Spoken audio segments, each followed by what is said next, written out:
You had the idea, you felt the fire, and then you did the one thing that killed it before it even started. You told someone about it. Maybe it was a friend. Maybe it was your family. Maybe you'd posted it online and watched the likes come in.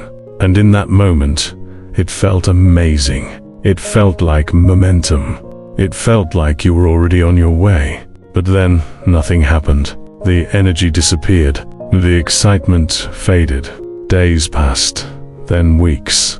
And that dream you were so sure about quietly died. Not because you were lazy. Not because the idea was bad.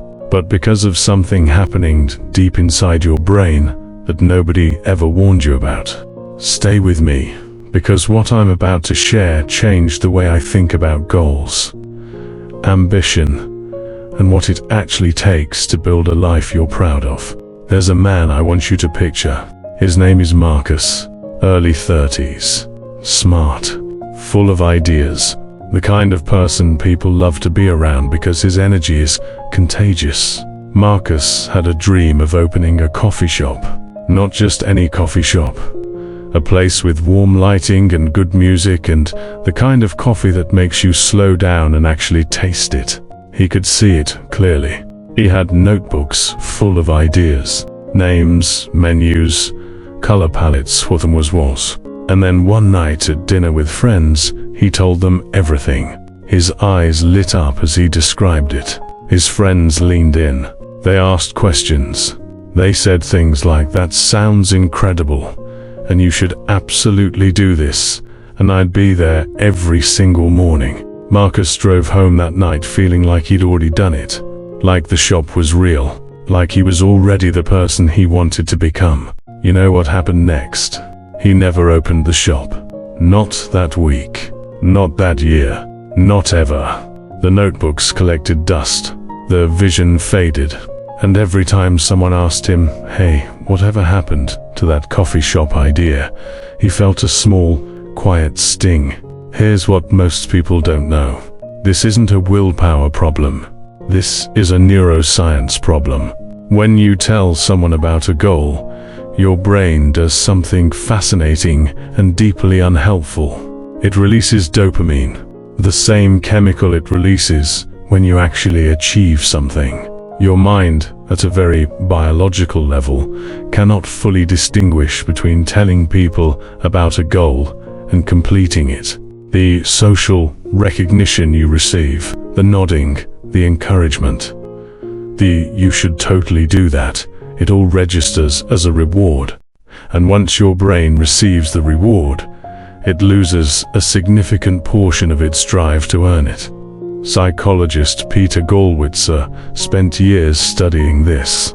He found that people who announced their intentions were consistently less likely to follow through than people who kept their goals private. Not slightly less likely, significantly less likely, because the announcement itself becomes the achievement. The applause replaces the action. And the worst part, you don't even realize it's happening. You walk away from that conversation feeling motivated, when really, your brain just quietly crossed the goal off its list without you doing a single thing. Now let me take you somewhere else for a moment. Picture two seeds. One is planted in dark, quiet soil.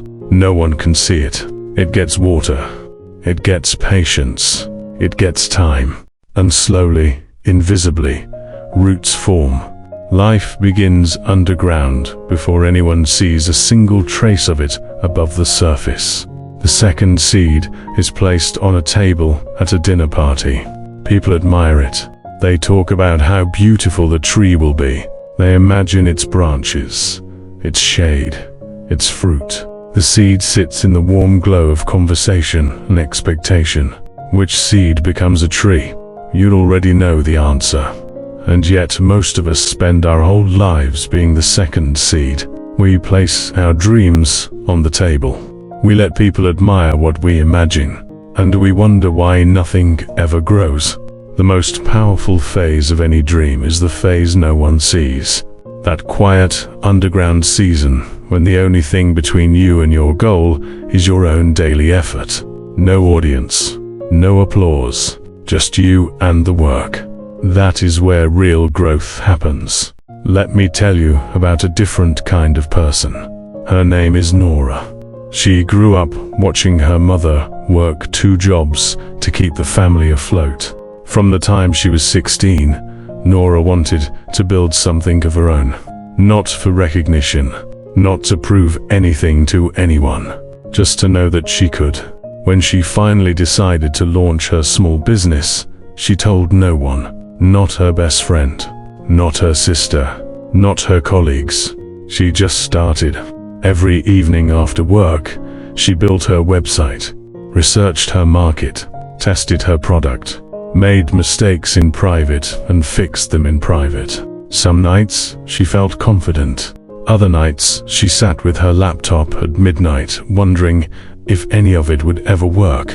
But here's the thing about not telling anyone. There was no one to disappoint. There was no narrative to maintain. There was no version of herself she had to perform for an audience. There was only the work. 6 months later, she quietly launched. The first week was slow. The second week, better. By the third month, she had more orders than she could handle alone. And it was only then, when the thing was real and standing and alive, that she told the people she loved. Not because she needed their validation, but because she finally had something true to share. I want you to notice something about how Nora's story feels different from Marcus's.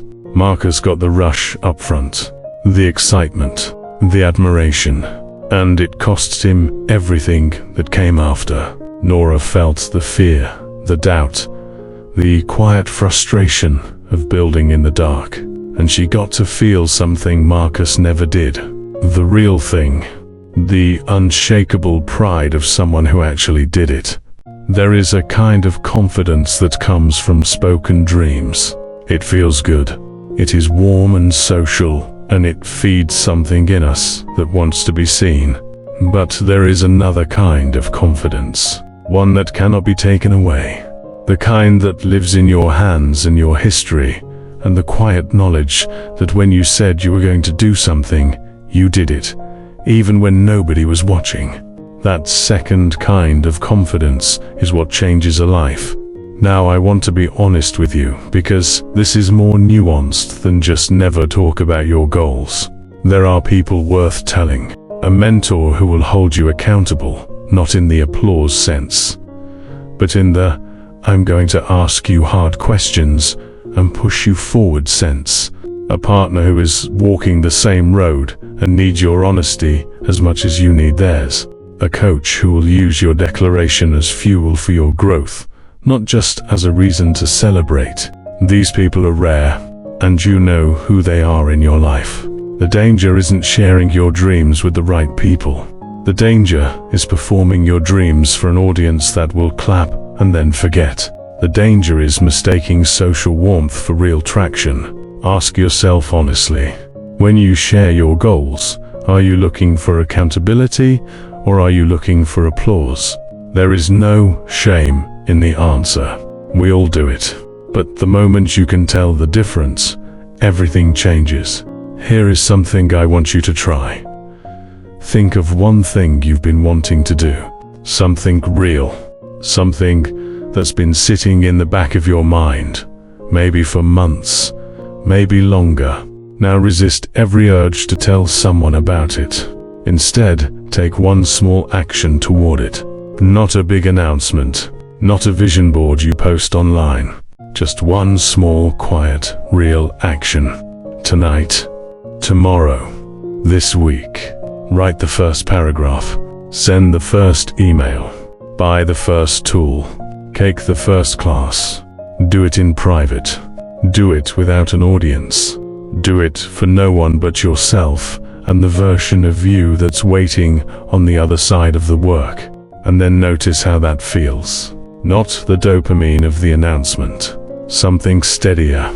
Something that doesn't fade when the conversation ends. The feeling of someone who is actually moving. The world celebrates people who talk beautifully about big dreams, and there is a place for that. Inspiration matters. Vision matters. But the world is changed by people who work quietly, who build in the dark, who let the work speak when it is finally ready to be seen. You don't need permission to start. You don't need an audience to begin. You don't need anyone to believe in your idea before you believe in it yourself. The seed doesn't ask for applause before it grows. It just needs soil, silence, water, time. Your dream is the same. Plant it, protect it, let it grow where no one can disturb it. And one day, not because you announced it, but because you did the work, it will be impossible to ignore. That is the difference between a life full of beautiful ideas and a life full of beautiful results. You already know which one you want. Now go build it quietly.